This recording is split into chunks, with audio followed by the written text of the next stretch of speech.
నేను అద్దం ముందుకు వెళ్ళి నించున్నాను అనుకోండి, బొట్టు అడ్డంగా పెట్టుకున్నాను, నిలువుగా సరిగ్గా పెట్టుకోలేదు, గుండ్రంగా వేలు ఇలా తగిలింది, బొట్టు ఇలా వచ్చింది, సరిగ్గా రాలేదు అనుకున్నాను అనుకోండి.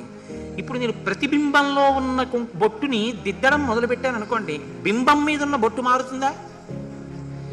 బింబాన్ని దిద్దాను అనుకోండి, అంటే నా నా లలాటమనందున్న తిలకాన్ని దిద్దాను అనుకోండి, ప్రతిబింబం ఏమవుతుంది?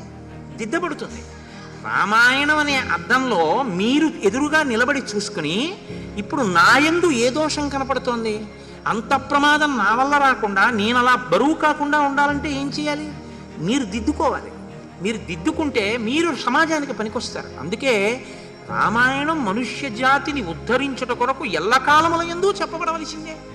ఎందుకంటే మంచి నేర్చుకోవడానికి శిక్షణ కావాలి, కానీ చెడు నేర్చుకోవడానికి శిక్షణ అక్కర్లేదు. అది తనంత తాను లోపలికి వచ్చేస్తూ ఉంటుంది. దాన్ని ఆపడానికి ప్రయత్నం చేస్తూ ఉండాలి.